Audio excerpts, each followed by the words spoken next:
Hello, this is Anything TV here, and today we're going to be going over One Piece Chapter 1000. Before that though, let me talk about how I got into One Piece. Initially, I always heard about One Piece, mainly about how the manga was so great in comparison to the anime. I will also hear about how it has been the #1 selling shonen for a number of years now. But whenever I tried to get into it, I just couldn't. See, I was used to reading manga at the time, like manga like Monster or the Way of the House Husband, but like shonen fighting manga did not appeal to me. Like, you know, there's that whole stereotype of, oh, shonen fighting manga, that's for kids, you know, that manga's boring, it's not mature, it's not interesting at all, you know, and that's basically what got me, right? But anyways, I tried the manga Fire Force, so I was like, no, let me try this type of manga out. Let me try it out. And when I tried it out, I did not like it at all. I hated it, to be honest. I was like, if this is how all the shonen manga are written, I can't read it. Now, I'm gonna be honest, this statement was a little bit hypocritical because looking back at the matter, my first manga I've ever gotten was Mob Psycho 100, which was basically a shonen, even though it's not made by like Riz and stuff like that. It's basically a shonen because of the fighting and stuff. And also, I've read other shonens like Tokyo Ghoul and liked them. You know, I don't know if you consider Tokyo Ghoul a shonen. Well, yeah, I guess it is. It's on the shonenjump app. Anyways, but skipping forward probably about a year, I saw a video by the YouTuber Totally Not Mike in which he was reviewing One Piece. Well, basically what he was doing is that since he's never been into One Piece and he never got spoiled by the series, he basically was reading the whole series freshly and making videos about it, right? So I saw his first video of Romance Dawn Arc video. Now, I think about 10 minutes into the video, I paused and I'm like, okay, let me try to join Mark on his journey. That sounds kind of weird, but whatever. So basically, I started reading that manga online, and I liked it. It was cool. You know, it was interesting, but it didn't hook me. You know, every story has to have that hook, and it did not hook me at all. Right? So I'm reading the manga, and then Kobe gets introduced. And if you guys are forgetful, Kobe was the kid who wants to be a part of the Marines, right? And he does get a part of the Marines. And if you're talking about spoilers, well, this is chapter 1000 review. I don't know what you're doing. Anyways, first of all, he was my first favorite character. I really liked Kobe. To be honest, I was hoping he would stay on the ship, even though that wasn't his dream. You know, that'd be kind of cheese. But I was hoping he would stay on the ship. But basically, the scene with Kobe talking to Alvida hooked me on the series, right? So this scene was basically, he was talking to Alvida, and he basically called her a cow, bro. And I bursted out laughing. I found that to be so funny, bro. I probably spent about 5 minutes staring at that one panel. It still makes me laugh to this day. Because I'm gonna be honest, I was not reading the most legitly back then, so I wasn't reading like the censored type version that's on the shonenjump app. I think on the shonenjump app it calls her like the most ugliest woman of all the land or something like that. But the translation that I read, he called her the most ugly fat bee that he's ever seen, and I was just dying laughing because I was not expecting that. And that was the funniest thing I've seen in a while, bro. Yeah, but anyways, that's how I started my One Piece journey. And I was fortunate enough to catch up to a week before the 1000th chapter came out. Now, getting to the 1000th chapter, I believe this chapter was like a little bit overhyped, okay? Now, don't get mad at me, right? This chapter was a good chapter. It wasn't better than chapter 999 though, in my opinion. But from what I've seen on YouTube, people theorizing about the chapter, you would think that it will be a special 50-page release or something like that. You know, to be honest, I was hoping for a 50-page release because #1, I wanted to binge some more One Piece, and #2, I don't know, just got my hopes up, even though I knew that probably would happen. You know, but you would think that it would be a 50-page release or Luffy return Gear 5, but Nah, this chapter was just was kind of like a. It was a mediocre. It was a cool chapter, but I don't know what else to say. It wasn't the best chapter. It wasn't the worst chapter, but I feel like it definitely wasn't what I thought it could be. Right.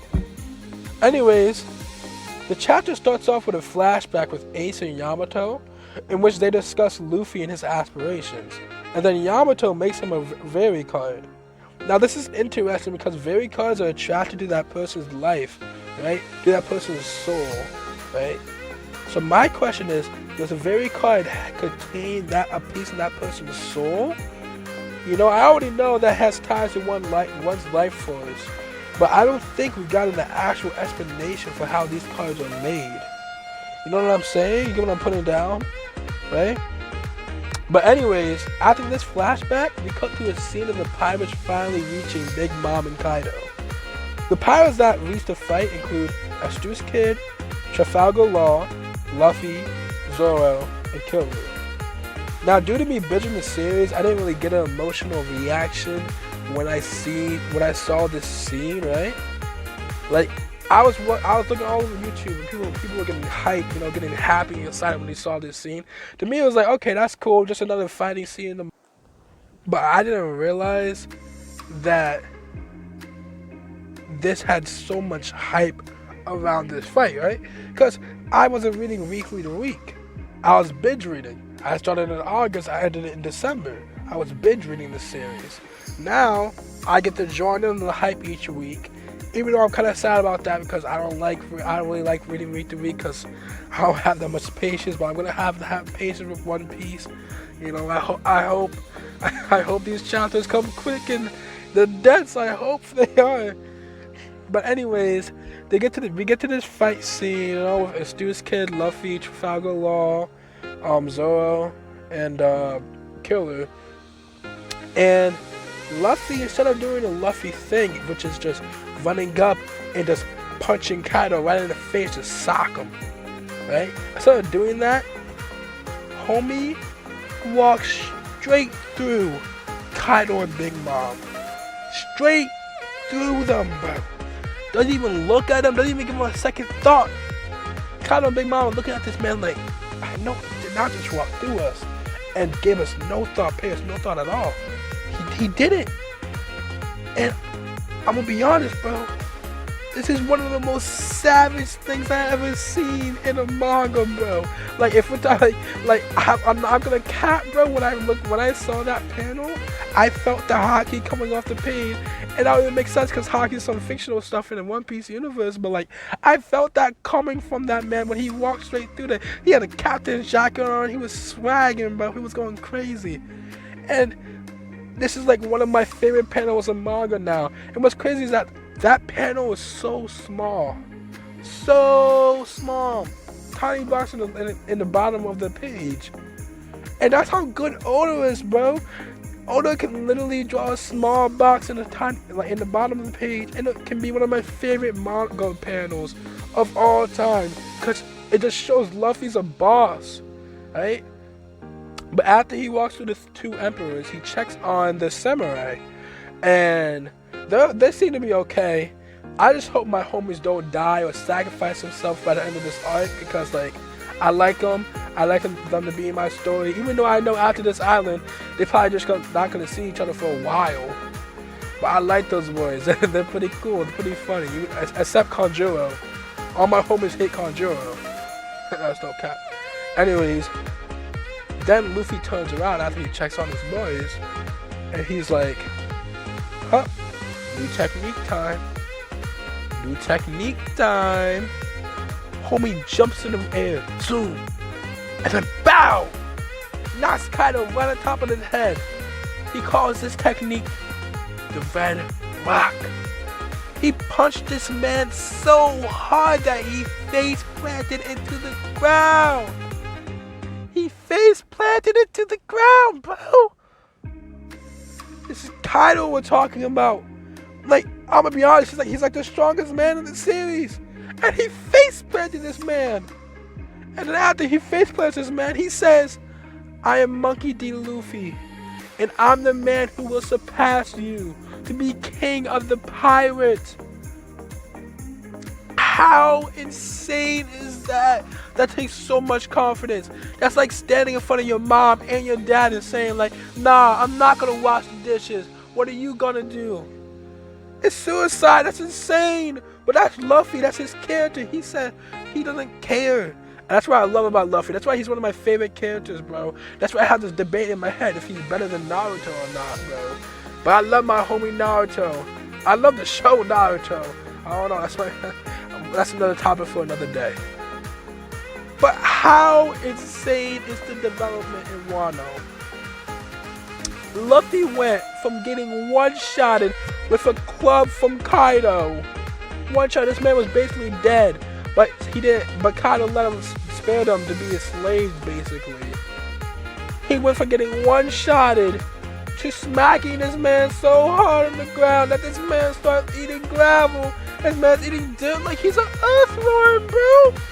Like, this man's supposed to be like some type of fish fruit. Nah, bro. How about worm fruit, bro? Like, Jesus, man's eating the gravel, bro. It's just too insane for me, bro. It's just too insane. Now, I have a theory I want to propose to you guys real quick before I end this chapter review. I feel like one of the 5 pirates fighting has to die in this arc. Now, hear me out. Think about it this way. There's no way they're gonna get out of there beating both of the emperors without somebody sacrificing themselves, right? And the way I see it, if Marco makes it up there, Marco's too important for the future story. Luffy, come on, he's the main character. Zoro, right-hand man of the main character. Homie got that plat armor, and so does his homeboy, right? And Trafalgar Law, obviously he's gonna be important for main story. Stu's kid, okay, maybe not. I don't know. Maybe not. Killer, nah. Listen, bro. I have a feeling that Killer's gonna sacrifice himself to save his captain, Stu's kid. Now, hear me out. The reason I say this is, number one, Killer has not been that important to the story so far. Let's be honest. Let's even be more honest. Kid seems like Oda loves all his characters, but I feel like Kid's the character that's like the most throwaway type of character that Oda uses.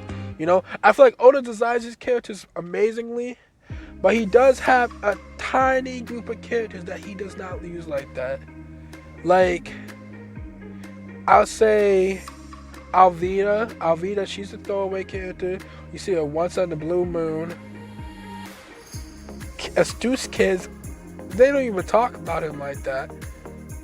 I'm telling you about this. He's more like a throwaway character. He may be important in the endgame, but I don't see how Killer's gonna be important at all.